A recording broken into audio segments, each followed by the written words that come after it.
السلام علیکم۔ بسم اللہ الرحمن الرحیم۔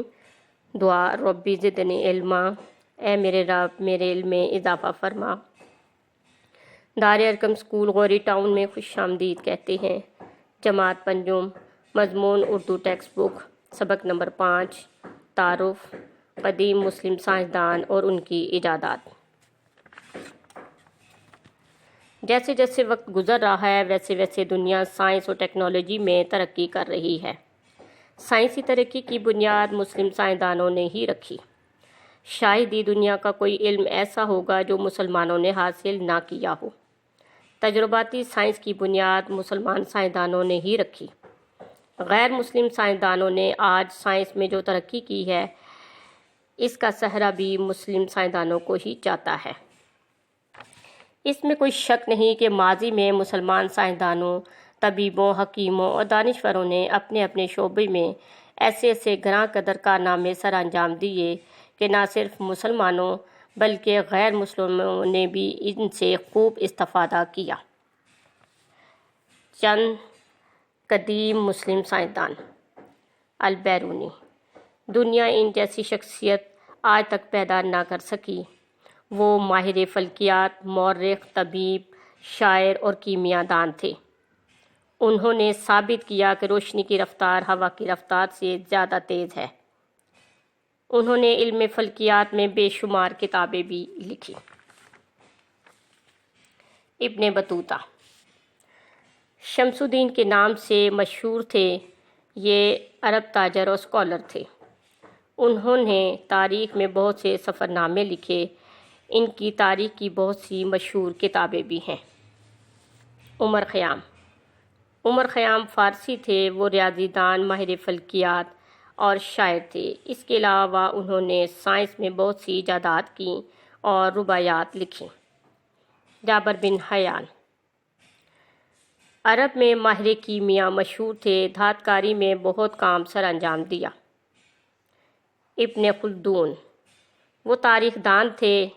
انہیں ماڈرن تاریخ کا پیشوا کہا جاتا تھا اور وہ معاشیات اور عمرانیات کے ماہر تھے۔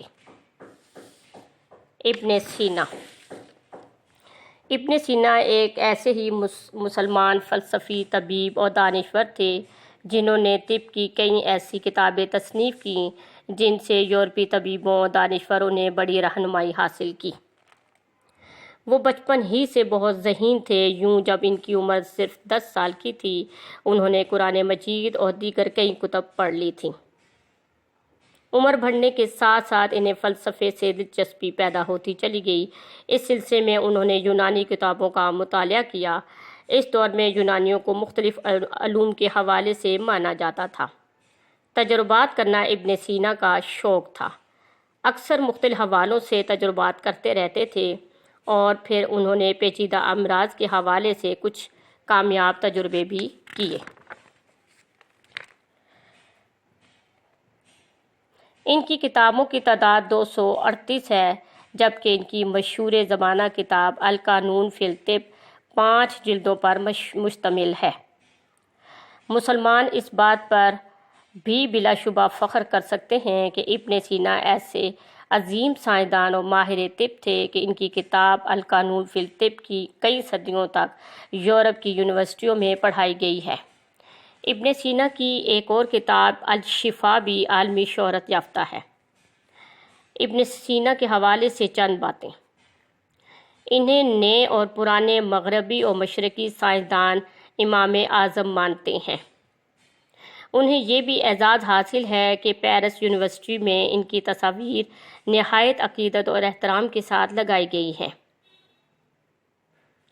مغرب میں ان کی کتابیں اتنی اہم سمجھی جاتی ہیں کہ انہیں بآسانی سمجھنے کے لیے وہاں کے کئی ڈاکٹروں نے عربی سیکھی۔ طبی تجربات کی شہرت کی وجہ سے انہیں الشیخ الرئیس، حکیم الشرق اور حجت الحق علی الحق کے لقب دیے گئے۔ بلا شبہ ابن سینا ایک ایسے مسلمان سائنسدان تھے جن پر مسلمان ہمیشہ فخر کرتے رہیں گے۔ انہوں نے 1037 میں ہمدان میں وفات پائی۔ اس وقت ان کی عمر 60 سال تھی۔ پیارے بچوں، امید ہے آپ نے قدیم مسلم سائنسدانوں اور ان کی ایجادات کے بارے میں توجہ سے سنا ہوگا۔ اپنا بہت خیال رکھیں۔